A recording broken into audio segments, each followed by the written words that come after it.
Welcome everybody to the influencer model and support group. Glad you guys could all be on here to join us. And I've got Tina Kramer from Phoenix, Arizona on with me today. And we're really excited to learn more about what she does and some of the projects that she's working on. She's got lots of really great things that I think will be really great encouragement to all of you and give you maybe some motivation to step out and try something different yourself. So yeah, without further ado, we're just going to get Tina to introduce herself. And let us know, a little bit about yourself there, Tina, where you're from and what you're working on there. So, absolutely. Well, Ben, first of all, I want to say thank you for having me on the program. I really appreciate the opportunity. So, yes, my name is Tina Kramer. My background is in education, so a traditional elementary school teacher. I had the opportunity to teach in the international school system of Hong Kong, and I was a 7th and 8th grade math and science teacher. When I was in the classroom, I had students in my classes that were clearly intelligent. However, they were struggling academically, and then some struggled socially as well. I knew with my traditional education, I was not creating success for these students. And then also, as I would talk to my peers, I would get a lot of this kind of stuff. We don't know what to do. We don't know. And that just wasn't acceptable to me. So I kind of dove into non-traditional learning. I looked in all kinds of different areas to try to find answers. In the conversations I was having with these kids, they were so intelligent. But then I had some students that were not just doing poorly. I mean, they just couldn't pass anything that I was putting in front of them.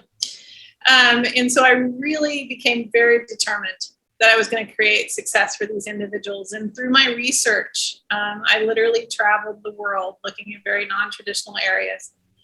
But through my research, I came across information that talked about the gifts of a perceptual learner. However, the gifts of the perceptual learner are also the source of the challenge.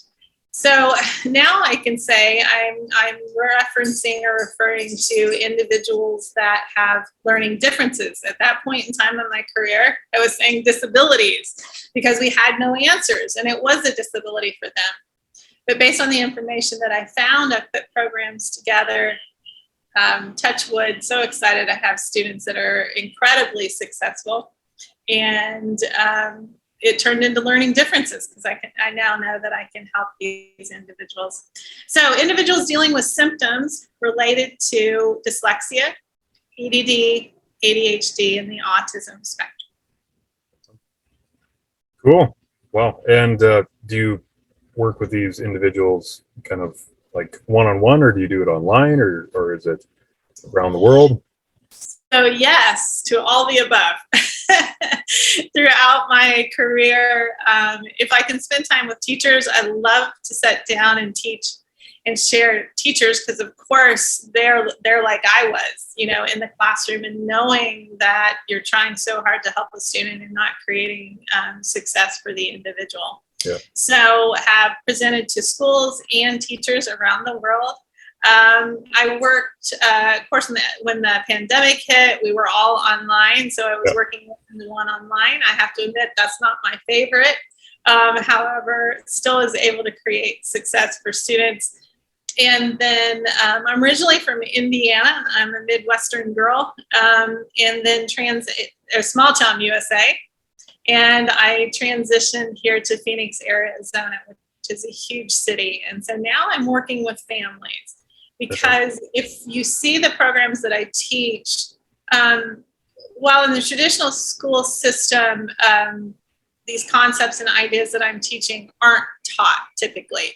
The kids are expected to come in and already have these things in place, or pick it up as they go along.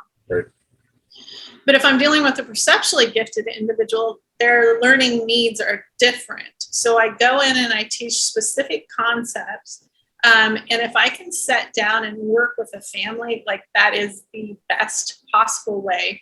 Yeah. Because then I can explain to mom and dad or whoever the caregiver is how to implement in their everyday the practice of these specific concepts. Yeah. And then when they practice at home, of course, you see the students flourish. What, I guess, age-wise, do do you find that starting younger is better to get into that, or like can a kid start grade 5, 6 like you found, or?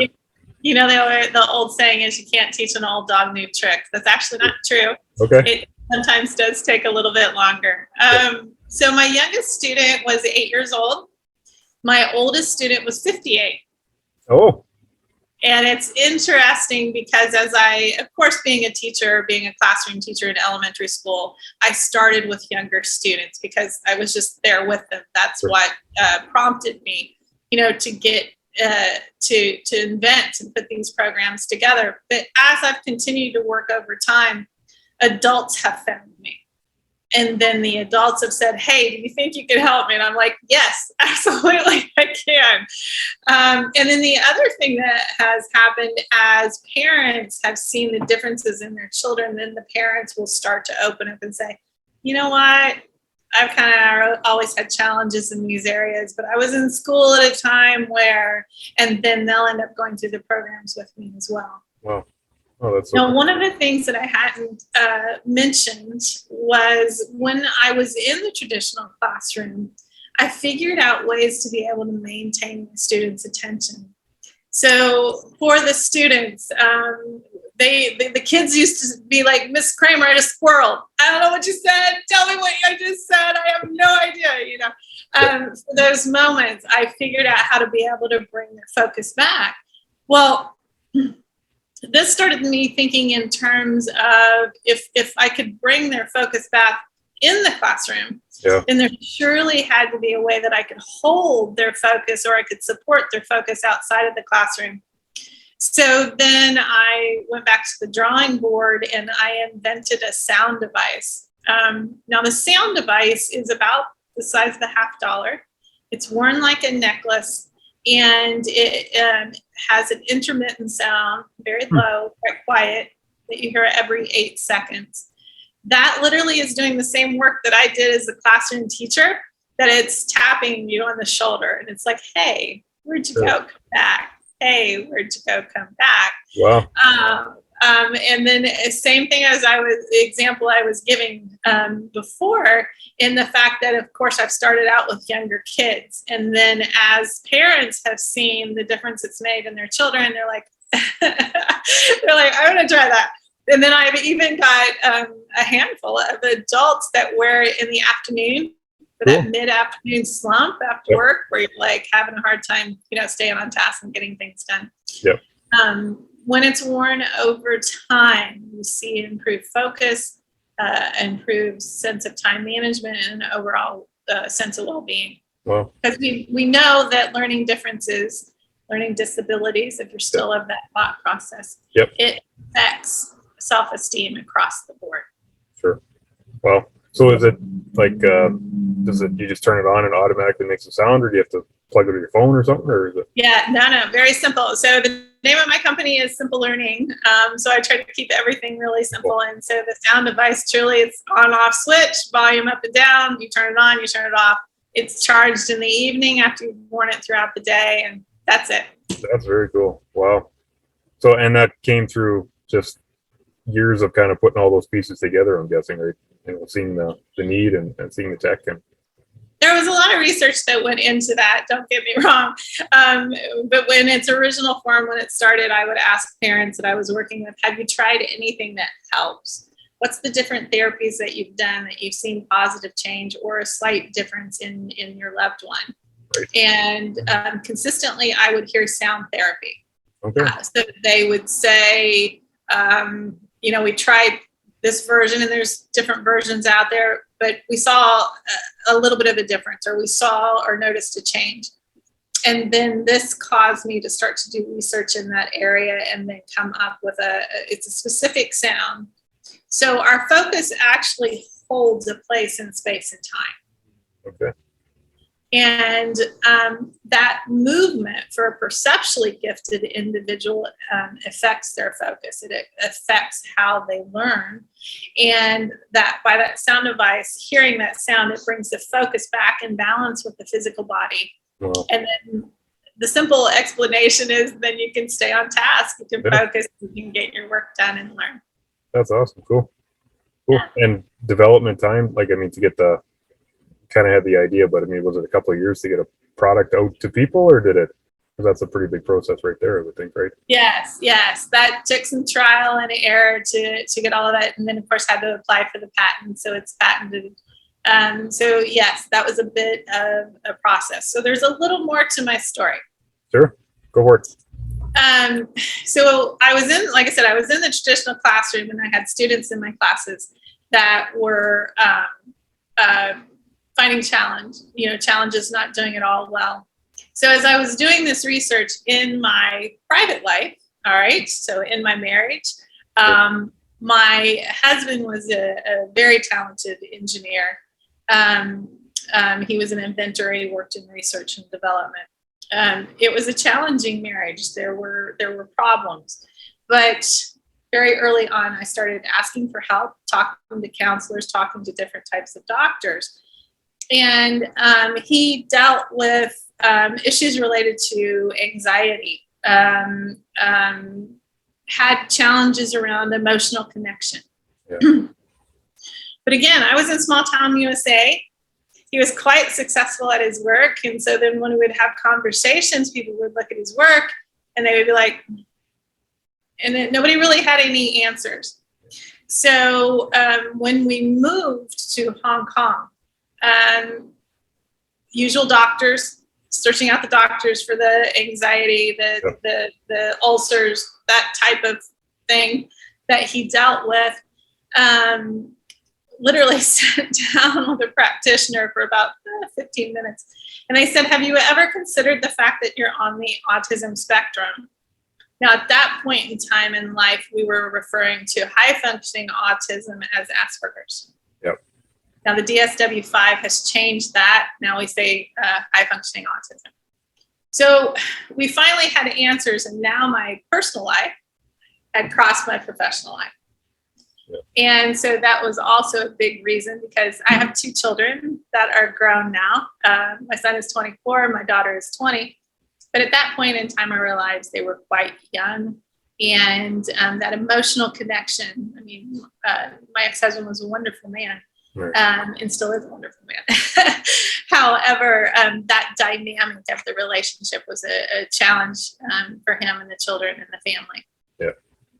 So in the research I was doing for my students, I have to admit, I was also practicing with him. I was trying to help him after we finally had an answer as to what was going on. You know, that was an aha moment of, oh, this explains so much. Yep. You know, that definitely, my marriage in the earlier years was definitely a low point, a very huge source in challenge of my everyday.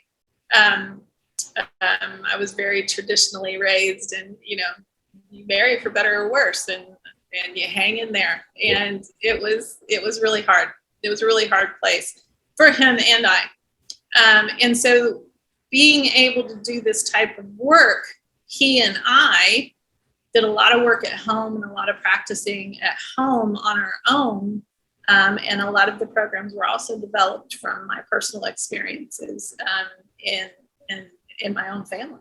Sure. Well, and that's just like, I think a lot of great success stories start like that, right? Where we see when it impacts us personally, it just becomes that much more, I got to solve this issue or this problem or this challenge that I'm going through, whatever it is, right? And that really motivates you. And you know, I'm sure it's tough going through that stuff, obviously, but I mean, the impact that you're making now is huge because of that too, right? So.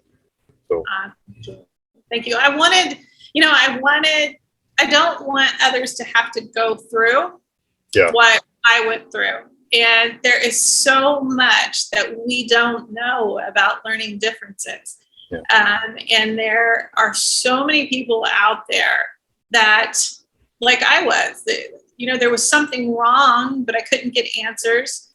It didn't make sense. You know, you had a gentleman that was very gifted and talented. He was quite successful at his work. Yep. However, what I was experiencing at home was different. And so when I was talking to doctors and marriage counselors and practitioners, and you know, and they would look at both sides of it, and they would be like, again, I would get, the shrugging of the shoulders. We don't have any answers. Yeah. And that's another thing I think about adults that have dealt with learning differences when they were younger. And we're just told, well, I'm not very good at math, or I don't do well in school, or, you get those symptoms, those labels that I just, they break my heart. I meet people that'll come in and they'll be like, well, I've always been kind of lazy. And it's like, no, you're actually not. You're not getting all of the information that you need, and you're judging or being judged. Yeah. And the picture's just incomplete. And let's fill in all the blanks. Let's make a complete picture, and they change. I mean, when I'm working with a student that has dyslexia, I know they have to work the program. It's not a magic pill. It's not but if they, I can have a child and work with them, and if mom and dad get on board and everybody's doing the practice that they need to be doing, have that student at grade level in 6 weeks. Wow. I mean, we really can change lives, but we have to raise awareness to even for the people out there that are like, you know what? I'm not good at math. I've never been good at math. My mom wasn't good at math. Grandma wasn't good at math. Well, I mean, there's a reason. Their learning differences truly are. It's genetically, handed down in families. Yeah. And versus somebody just going, I never was good at that. I can't do that. Going, I don't know how to do this. I don't have all the information I need. We can get that to you, yeah. And then you're well on your way to meeting your goals, setting goals and meeting them both. Oh, wow. Yeah. And I love to talk about this stuff. I'll just go on and on and on. You have to stop me.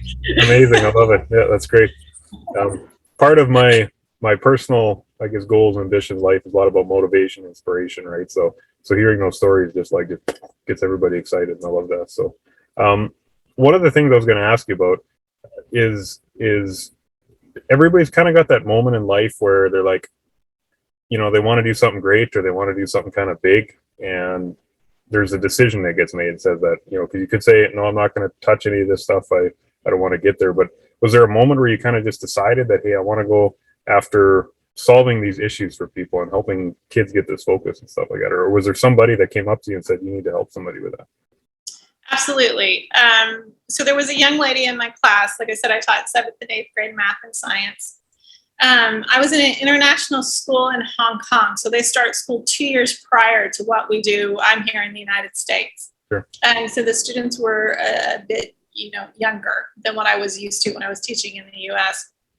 So when I got ready to start the school year, they had new teachers where the parents could come and meet the teachers. Cool. And I was nervous, I have to admit, starting at our first time in international school. And there was one, I had met several parents, and there was one particular mother that she came up to me and she said, so I understand you're going to be my daughter's math teacher. And I said, yes. And, the canned thing that you say, I'm looking forward to meeting your son or your daughter. It would be a pleasure to be part of her learning journey. This thing that you say. And she looked at me, and she was a lovely lady, but in a very stern voice, and her mood totally shifted. She said, well, if you're able to teach her math, you'll be the first teacher that ever could, because our whole family is rubbish at it. And I went, wow. Yes, wow, exactly. And then I didn't know what to say. And then I was a bit like making sure that I had her name, and I will make sure I pay attention to your daughter throughout the school year. Oh man. So this young lady, when she came into my class, was just a delightful individual. Wow. She was very well-rounded. She was involved in sports. She was well-liked by her peers. She did well in her other classes, but I had her for math. And when I mentioned earlier, the student that, they're not even getting 10 questions right. And I was the teacher that I stayed in at lunchtime, and my students could come, and then I would tutor them, and I would work with them, and I stayed after school, and I did all those extra learning opportunities to create success for my students. And she was doing everything with me. And you would see very simple concepts that I was trying to teach her that she should have learned probably 3 or 4 years prior. She just, I mean, no matter what I did, where I was using manipulatives or how much I explained, or it was like she would get the information and then she would forget it. Yeah. And then the test would come, or the homework would come in, and it would all be wrong. I even got to the point with this student because it was affecting her self-esteem so much, because she'd get her test back. And I mean, they were just, I stopped grading in red, but she'd have 2 or 3 problems that she'd gotten right. So we made a deal. I said to her, I tell you what, if you score under 20% on a test, I'm not going to give the test back to you. Just assume you flunked it, because we'd flunked quite a few. And I said, I will give you a blank test for you to study from. And just know you have room for improvement. Are you okay with that? And she's like, of course she was upset. She's like, yeah, I'm good with that. Right. And then I said, no, what I'm going to do is I'm going to continue to do my job as a teacher, and I'm going to figure out new ways for you to learn. And we're going to get this year. Do or die. We're going to get this. So she was on board. She's like, yes, Mrs. Kramer, yes. So that's basically what we did throughout the year. And then as I started figuring out about this perceptual gift, I would bring things to her, and I said, well, are you willing to try this? This is very different than what you're used to. And sorry, I have dogs. And they're going to talk to us in the middle of this. Sorry, I lost my train of thought. So as I put the programs together, she would try with me. And over the course of that year, we start to see positive change. Wow. And she would tell me, she's like, I don't know what you did, but it's like the things that I've been being taught, they're all of a sudden making sense to me. Wow. So she was definitely, I would never forget that child. Now she, interestingly enough, like I said, I had her in 7th grade. Sure. She returned, her home country was in South Africa. So she returned to her home country. And when she graduated from high school, so she had went to a boarding school when she returned to her home country. And she sent me a letter that basically said, Mrs. Kramer, I still don't really know what you did, but I want you to know I graduated with honors and I got a B in that. Wow. There you go. And yes, I have to tell you, I mean, I will never forget that letter. I will never forget that child. And it just brought me to tears when I got the letter from her. So she definitely was the student that caused me to go, this is not okay. This does not make sense. We've got to be able to find answers. And then again, my own personal journey that I was dealing with, in my own home. So did you just do some Googling one night? You came across kind of the perceptual,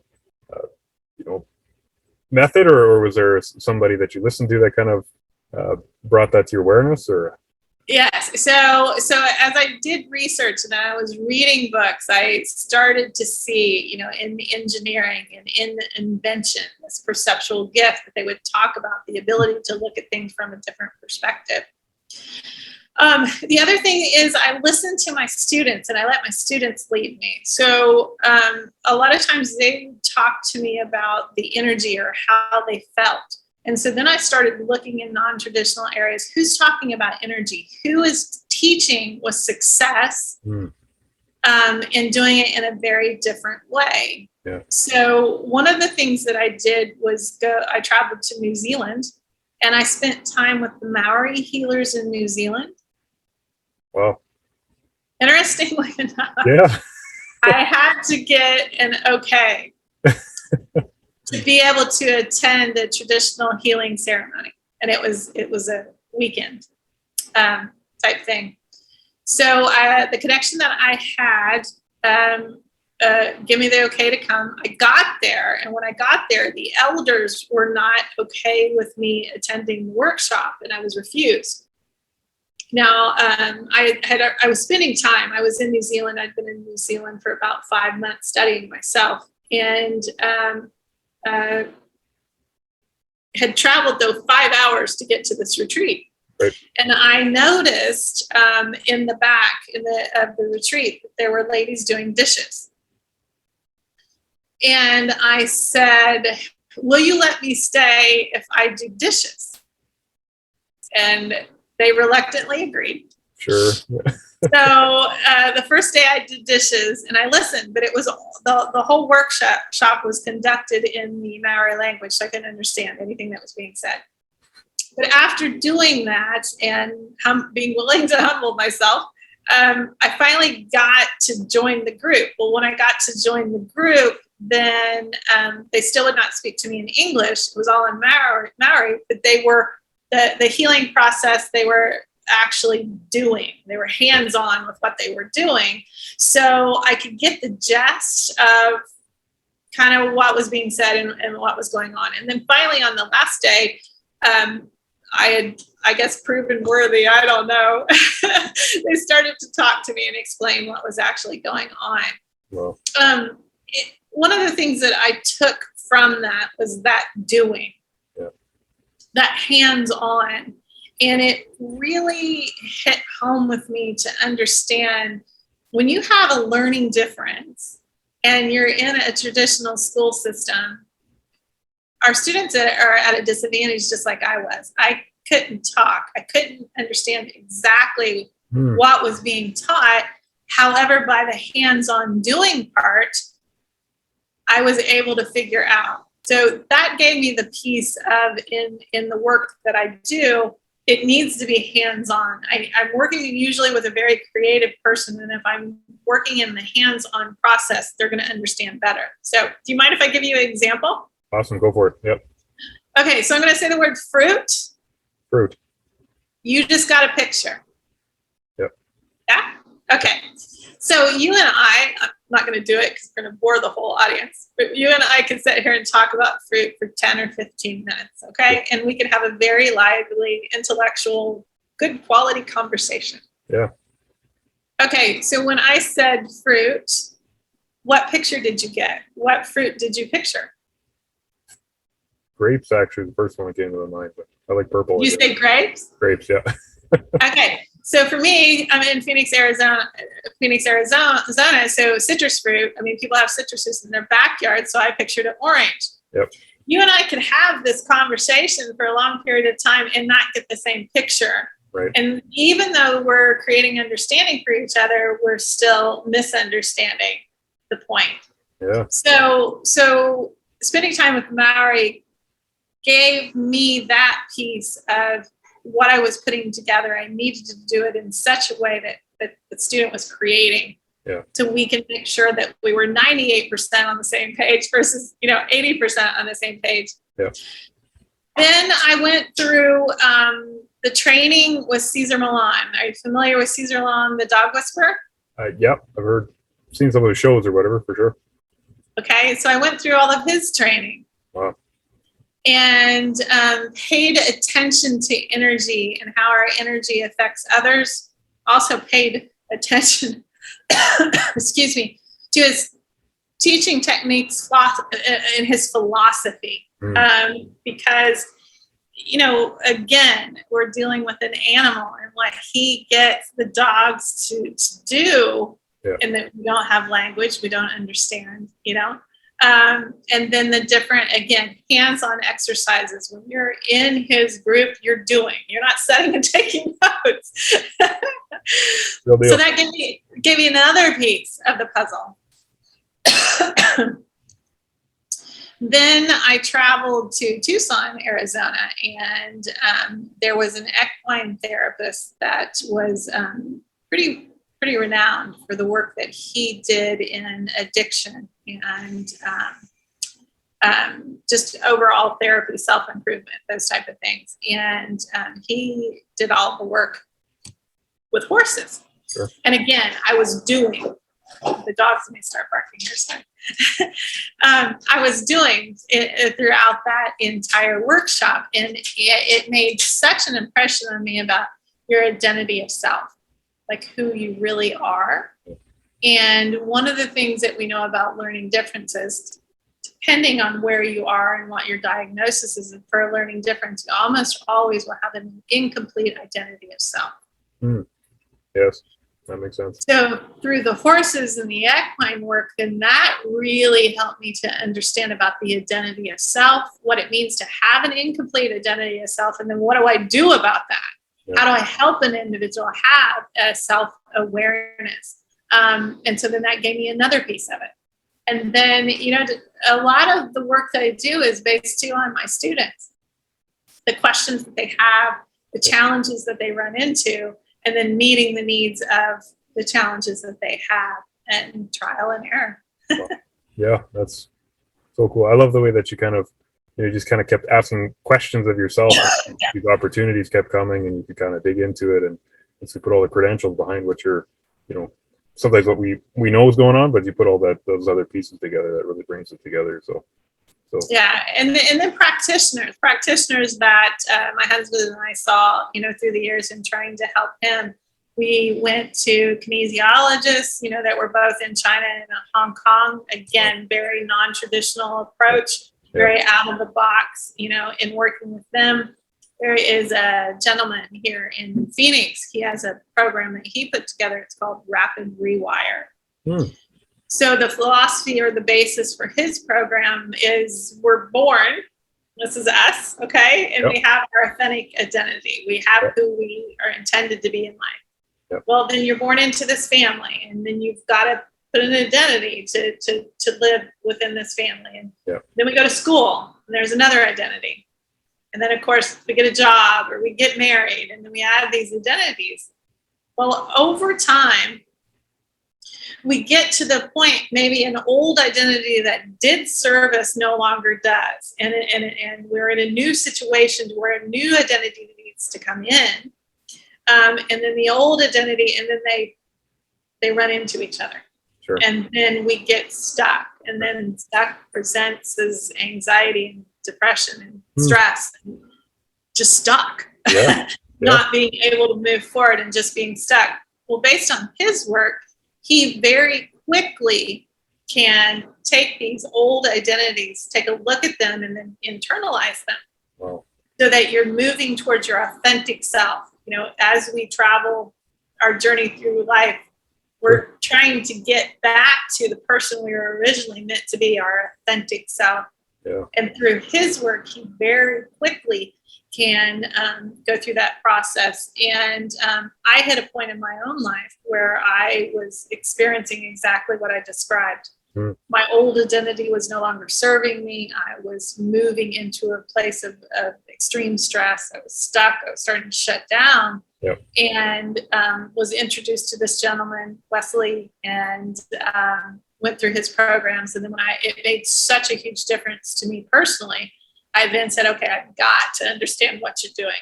And then I incorporate that now into the work that I do, because so oftentimes, especially when I meet people, they've got those formal diagnoses. They pick up that identity and it's almost as if it shuts them down. It stops them. Right. And I'm one of the first people in their life to go, oh, well, you haven't learned everything you need. I can give you new information and you can move out of that. Yeah. Sometimes it's really hard for people to move out of that, even though they want to. They're locked into that diagnosis. And then I can use some of these techniques with the rapid rewire. We internalize the identity and then they have a full spectrum. It's like they get to see the complete picture, and then you see them move forward. Wow. With that. So so a lot of different things that again came from my own personal journey and doing. And then I always tell my students, I'm not going to ask you to do anything I haven't done to myself already. Trial and error. Absolutely. Yes. And if you haven't guessed yet, I myself have a learning difference. I was diagnosed late in life with ADHD, but my learning difference is what has actually allowed me to make these connections between different avenues, different venues, different practices, and then bring it together into one program to where I can support people with learning differences. That's cool. Something, and we're kind of at really high points. I hate to bring it down too much, but I know, especially being in the education system, you probably got a little feedback that maybe wasn't always supportive. And I'm just curious, did you have a lot of that, or how did you work through those comments that would come and saying, hey, that's not really a traditional way of doing that. What are you thinking, or whatever, right? So did you have any of that feedback, or how did you manage that? Or absolutely, I did. And at the end of the day, you have to do what you believe is right in your own heart. But yes, so back when I was just beginning to put these ideas together, my classroom looked different. We were using the dry erase whiteboards. So I requested to have the dry erase boards put all the way around my room. My room was the only one. They found it in the budget for me to be able to have that. My room was the only one that had that. So I would have at least half, if not more, if I could squish them in, of my students standing up and doing the work. So this was back before we had the standing desks that are in some of the classrooms now, but I had them standing and they were writing on the boards. And there was some jealousy about that. I was in a private school. So for me to stay in at lunch or stay after school, there was a private tutoring service with that particular school. And I was basically doing private tutoring for free. So that was a problem. That was a challenge that I ran into. I pretty quickly got out of the traditional classroom because I kept running into these limitations. I kept running into these roadblocks. There was a school I was in for a very short period of time where I was hired. It was in the 6th grade. They knew the type of work that I did, but coming in and moving a whole classroom takes a little bit of time. And the principal basically came in and saw what I was doing, and she said, stay the curriculum. And I was in a public school system, and there were students that were, extremely behind. Let's put it that way. More than you would like to see. And I explained, I said, if you'll give me this extra month, I can get these guys, I can get this whole class moved. And, the answer was stay the curriculum. I was like, but if I stay the curriculum, you're just going to continue to perpetuate the problem of you can't build upon. If the foundation is not there, there's nothing for you to build upon. And again, I was told, stay the curriculum. And this was after the pandemic when this happened. So the kids were, experiencing a lot of things. They had traumas and so I didn't stay in that position. I left that school. And then that's when I really committed to, okay, I'm going to do this full time. This is my passion. This is my life's work, to raise awareness of what learning differences, what we really can do to support individuals with learning differences. Wow. That's so cool because you've obviously, like I said, you got the credentials and you spent the time studying. And sometimes that taking a leap, I think, is almost the hardest part, though, right? Just saying that, okay, we're saying no to what was, and we're going to do what we've found, or what we're going to go forward. And that's, that can be its own challenge, but it's again inspiring to other people to see that too, right? So yeah, absolutely. So I guess what's next in a couple of years? Are you continuing to build the product out, or are you going to do more speaking or seminars, or are you taking more students on, or? Yes, all the above. Okay, good. Right on. So if you haven't noticed, I dream big. Awesome.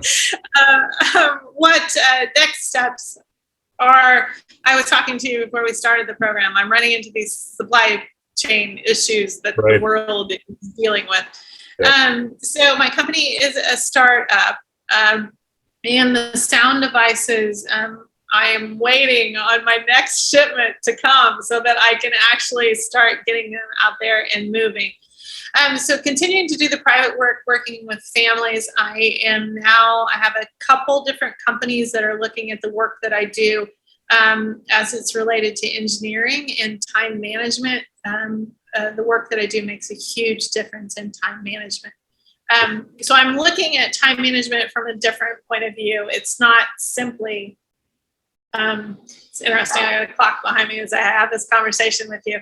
Great.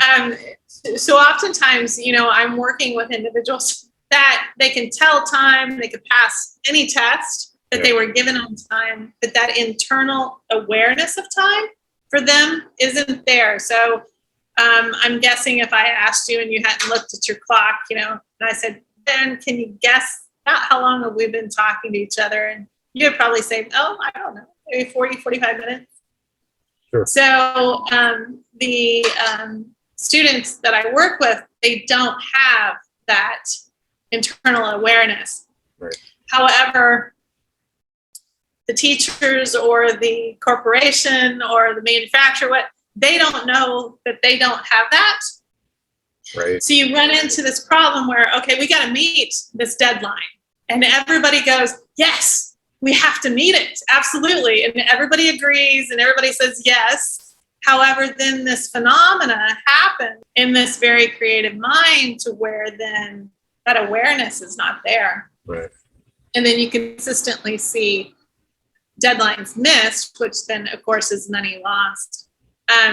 In order to get the neurotypical community to understand what that might be like, have you ever been riding in your car to a destination and maybe there was a great program that came on the radio, or you had a friend with you and you guys are having a great conversation and you reach your destination and then you both are like, where did the time go? Yeah. Maybe you've been on the road an hour or 2 hours and you're like, it just doesn't even seem like it's taken any time at all. Yep. So can you imagine what it would be like for the individual with the learning difference to never have the awareness of time?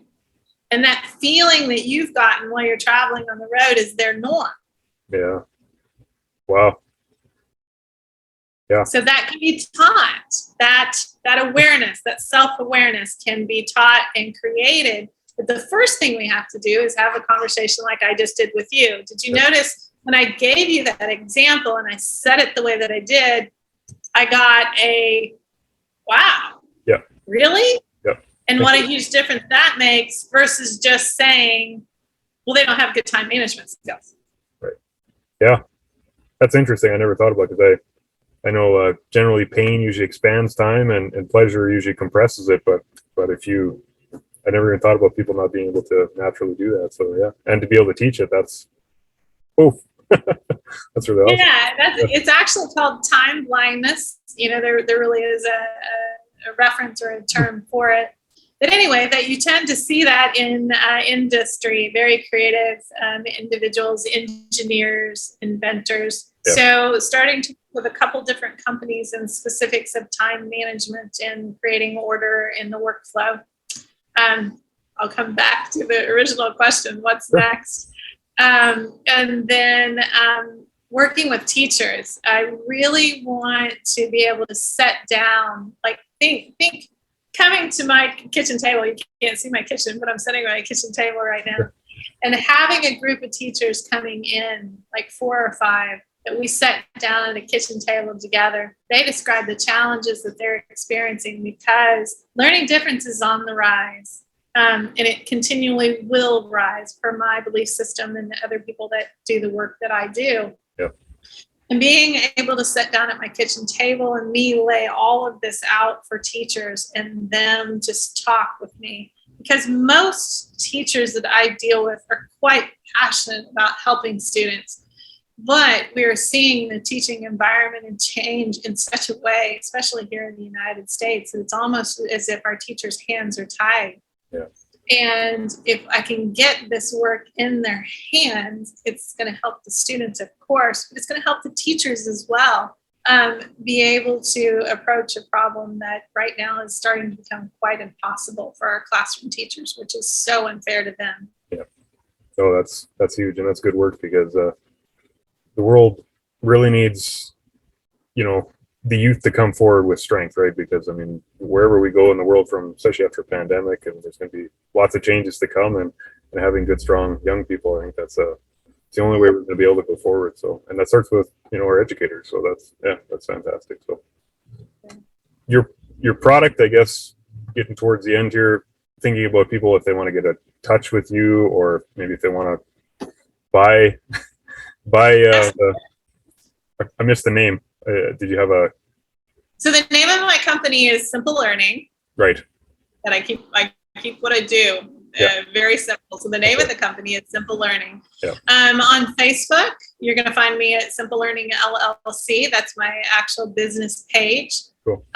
For people that are on Instagram, it's my name, all lowercase. So Tina.s.Kramer.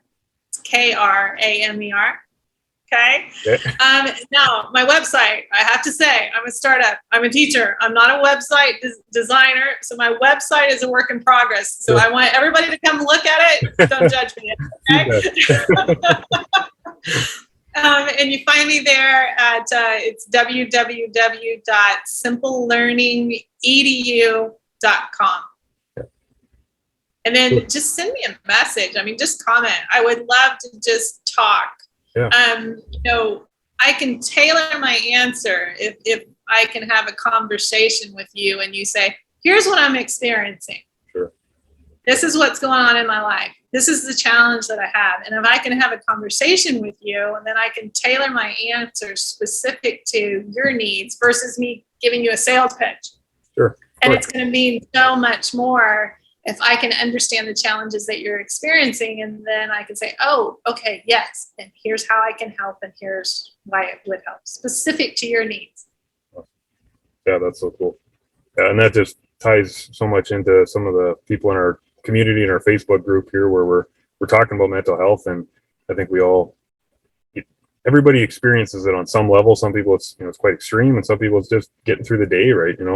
And having people like yourself that are putting together products and programs to work through that stuff, or to even a little tweak along the way, I think goes a long way, right? So, and sometimes it's such. I mean, sometimes it is very challenging. I mean, I have students that have severe issues that they deal with, and that I support. But then I also have the people that I sit down and talk to, and they're like, you know what, I'm just lazy. Sure. You know, they really believe that about themselves, and it's just so not true. You know, they may be dealing with a version of a learning difference, and then when we get them the education, we get them the support that they need, they see that motivation totally change. Because if you're an individual that is used to working really hard every day, but maybe your progress in comparison to your peers isn't as much, then you start to doubt yourself. And I always tell my students, because they'll come in and they're down on themselves, and I'm like, you know what? The people I work with that have learning differences, I mean, they're among some of the hardest working people in the world. Because they're, it's almost, they don't have all the tools. So they're doing the best they can based on what they have. Yeah. And when we give them all the tools, oh my gosh, the sky's the limit. Yeah. Oh, wow. Yeah, no, this is so good. And I really appreciate you coming on and sharing all about this stuff, Tina, because the world really needs support like this, and people that are thinking outside the box and ways to deal with this kind of stuff. So I think if you got one more closing comment, we'll maybe try to wrap it up here, but we really appreciate everybody coming on. And Tina, if you have one more thing you want to throw in there for everybody, encouragement or whatever, that'd be awesome. So. Absolutely. So I just appreciate the opportunity to be able to sit down and talk with you. I saw you on a live. Yeah. And I literally was just following and listening, and you said, hey, if you want to be on my program, I'm like, me. Perfect. I want to do it. So it worked out perfectly. But my encouragement to the group is, if you're an influencer, you decided to become an entrepreneur, you decided to do your own thing. I mean, kudos right there. Yeah. That you're willing to make that leap, or you're willing to make that jump. And then if there's anything that I've said that you're you're like, I wonder if, or that sounds familiar to what I deal with, or I just want to try that sound device to see if it helps me to be able to get more done and stay on task. Just send me a message. I mean, because I'm in the group now, send me a message and let's just have a chat. And I wish everyone well, and I appreciate your time. Yeah, no, awesome. Well, again, thank you so much. And yeah, look forward to seeing you. Maybe we'll have you back on again too in a few months to see how things are going again, if time allows and that sort of thing. But we really appreciate you taking this time, Tina. And yeah, I guess good luck with all of the things that you're working on there. So thank you so much. all right, take care.